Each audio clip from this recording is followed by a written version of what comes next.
Before Britain woke, before headlines formed and commentators chose their sides, something quiet but decisive had already happened inside the monarchy.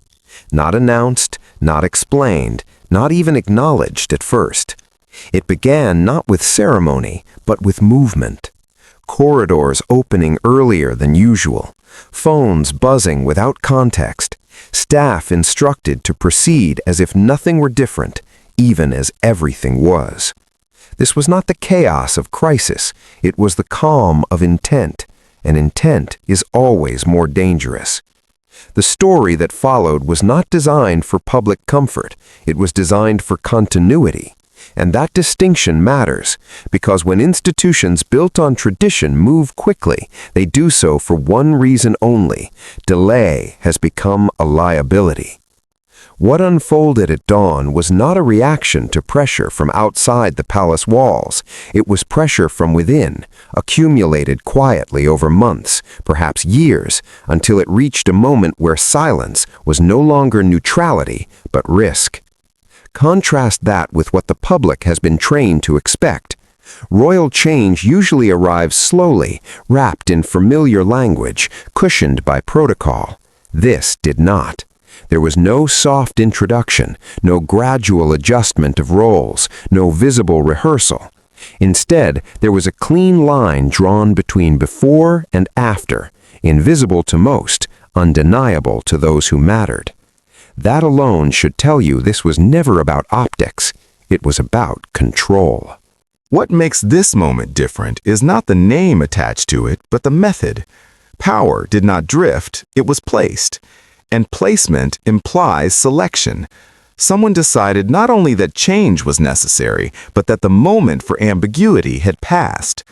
That decision reframed every relationship inside the institution, whether acknowledged or not.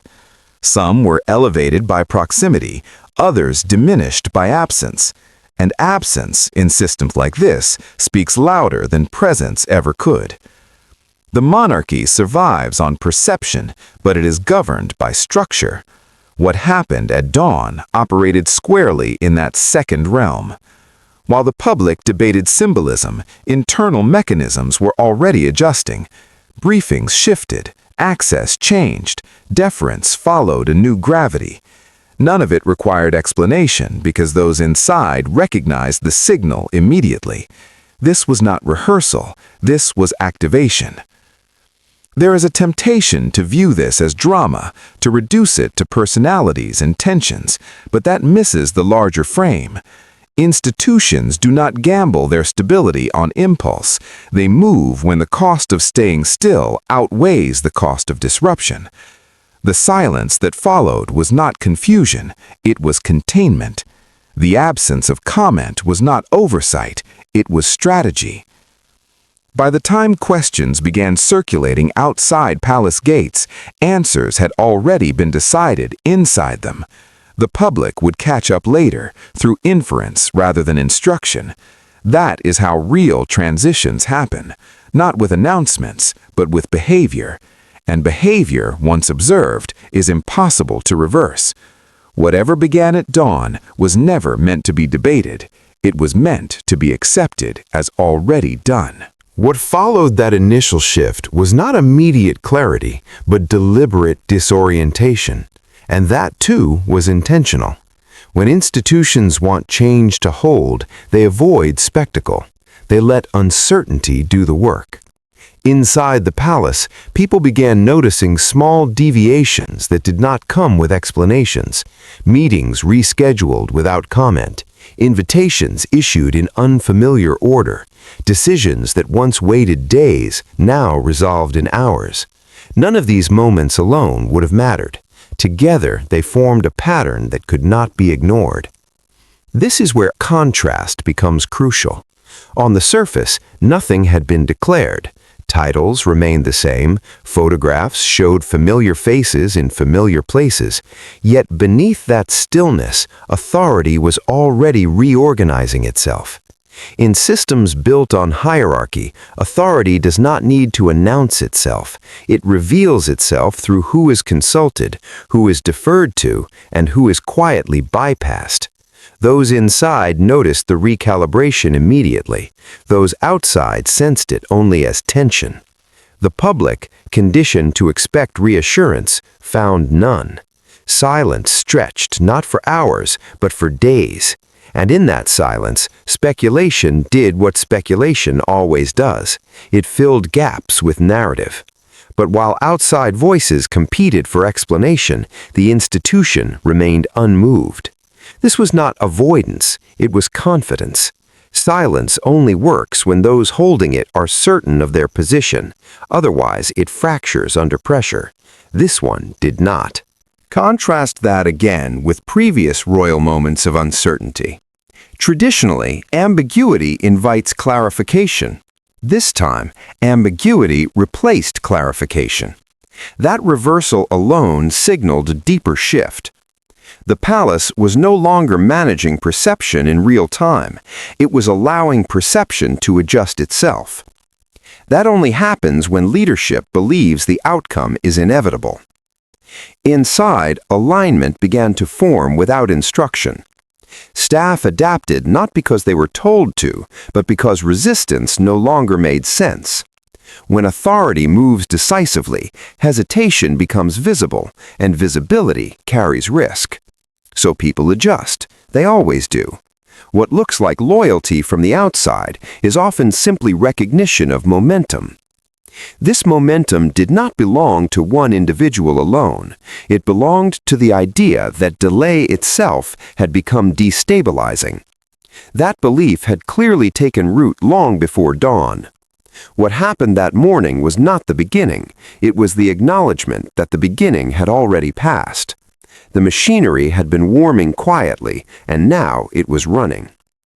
Those watching from a distance focused on who might feel threatened, who might feel sidelined. That focus is understandable, but incomplete. The more important question was who felt relieved. Relief is rarely discussed, but it is revealing. Relief suggests resolution, and resolution suggests that uncertainty had been weighing heavily behind closed doors. The monarchy's greatest vulnerability has never been controversy, it has been drift. Drift creates factions.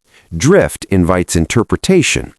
Drift weakens authority without anyone realizing it until it is too late. The shift that followed dawn was designed to eliminate drift, even at the cost of discomfort, especially at the cost of discomfort. By the time whispers grew loud enough to reach the public sphere, the internal adjustment had already settled. People were no longer asking what was happening, they were adjusting to what had happened. And that distinction marked the point of no return. As the internal realignment settled, the focus inevitably shifted from process to person. Institutions may move as systems, but systems still require a focal point, someone around whom gravity reorganizes. That is when attention began to crystallize, not through announcement, but through behavior. Schedules told the story before statements ever could. Priorities revealed themselves quietly. Certain engagements took on new weight. Certain voices carried further than they had before. None of this was accidental, and none of it required explanation to those accustomed to reading power. What made this moment particularly striking was the absence of theatrics. There was no attempt to soften the transition with emotional appeal, no visible reassurance campaign. Instead, what emerged was steadiness, calm, a deliberate refusal to overperform authority. In institutions like this, restraint is the clearest signal of confidence. Anyone insecure about their position reaches outward for validation. Anyone secure allows validation to come to them. Contrast that with the reactions unfolding elsewhere, where authority was consolidating quietly in one direction, unease was surfacing in another. Silence does not land evenly. For some, it feels like protection. For others, it feels like exclusion. And exclusion inside hierarchical systems is not merely emotional, it is structural. It alters relevance. It redraws influence. It forces people to confront the possibility that the role they believed permanent was in fact conditional. That tension became visible not through confrontation, but through absence. Fewer joint appearances, subtle distancing, language that once suggested unity now replaced with neutrality. These are not accidents. They are signals sent without words. In environments where every gesture is measured, neutrality is rarely neutral. It is often the prelude to separation. The public read these shifts as interpersonal drama, but the deeper story was institutional triage. Choices were being made about what could no longer be sustained. Stability was being prioritized over symmetry, continuity over sentiment. That is never a gentle process. It creates winners and losers, even when no one uses those words. And the most destabilizing position in such moments is not opposition, but irrelevance. Meanwhile, the figure at the center of this shift did not rush to define the narrative. That restraint was critical. Power that explains itself too quickly invites challenge. Power that waits allows others to align themselves voluntarily.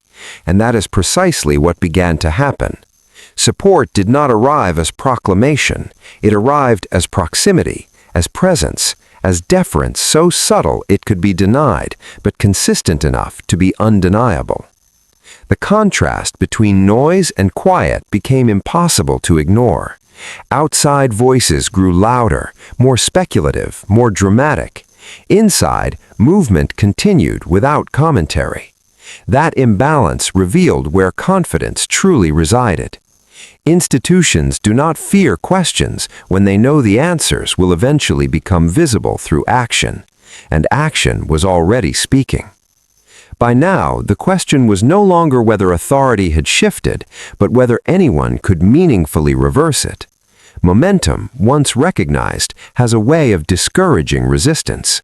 People calculate risk. They observe alignment. They choose survival over sentiment. That is not betrayal. It is realism. And realism is the quiet engine behind every lasting transition. By the time resistance began to surface, it was already misaligned with reality. That is the weakness of opposition born too late. It reacts to outcomes instead of shaping them.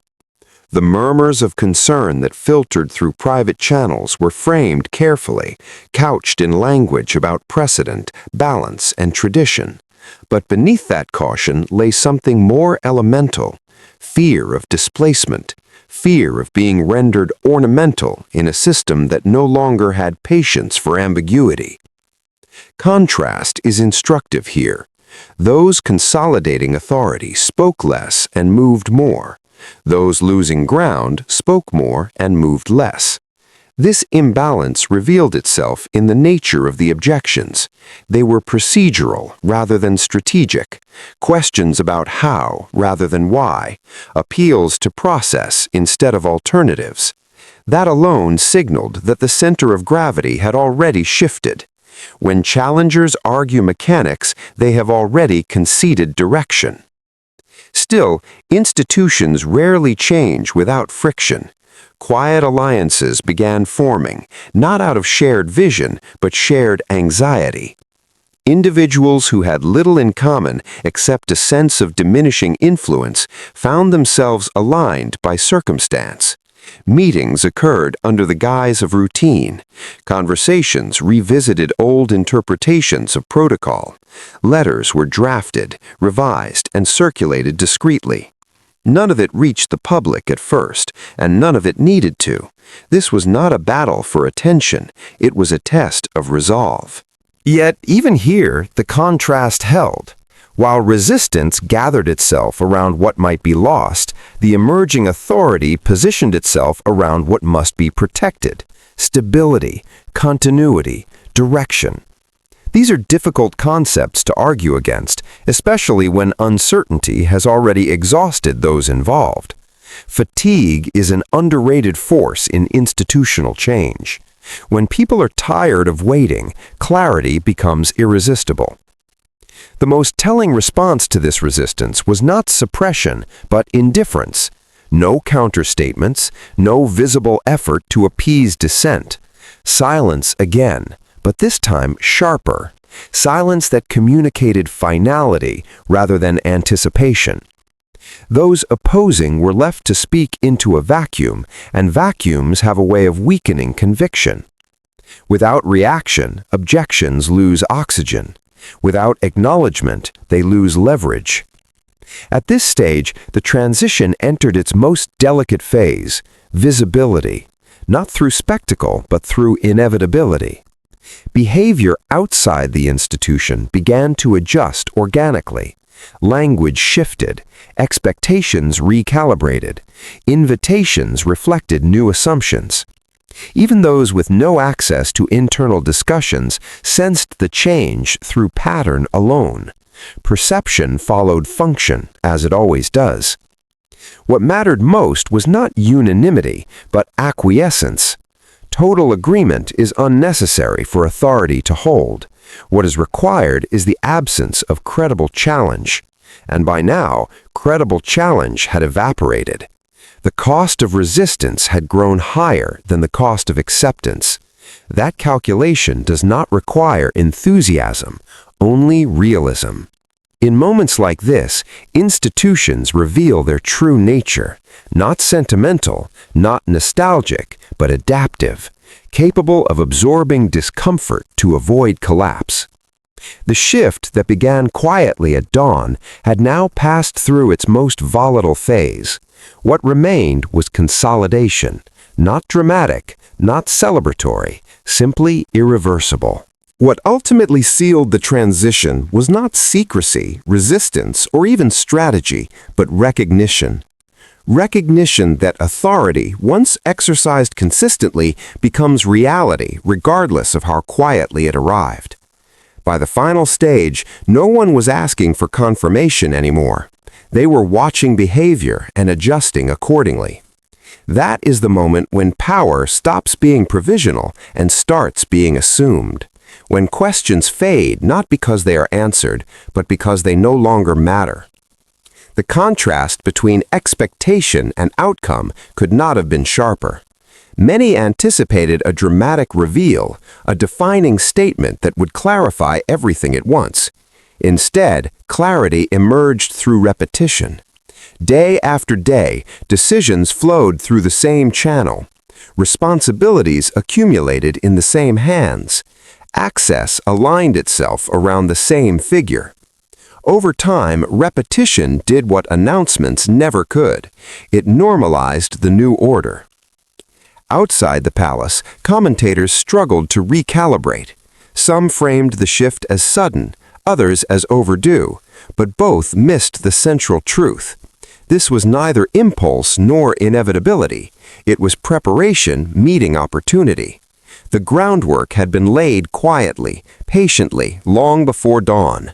What happened then was not a gamble, but a conclusion reached after alternatives were exhausted. Inside, the emotional cost became unavoidable. Choosing continuity over harmony always leaves scars. Relationships strained, assumptions collapsed. Roles once taken for granted had to be reimagined or relinquished, yet institutions that endure do so by prioritizing function over feeling. That does not make them cold, it makes them survivable. And survival, in this context, was the ultimate objective. The final signal came not from words, but from alignment, when those who once hesitated began to move without hesitation, when protocols adjusted themselves without instruction, when the question shifted from who holds authority to how that authority will be exercised. At that point, the transition was complete in all but name. Names would follow later, if they were needed at all. What began before sunrise ended not with resolution, but with direction, and direction is more powerful than closure. Closure invites reflection. Direction demands action. The institution chose the latter. In doing so, it accepted uncertainty in exchange for momentum. That trade has defined every lasting transformation in history. For the public, understanding arrived gradually, not through disclosure, but through pattern, invitations, scheduling, tone, language. These subtle cues reshaped perception until the new reality felt familiar. And once familiarity sets in, resistance loses its footing. People rarely fight what already feels established.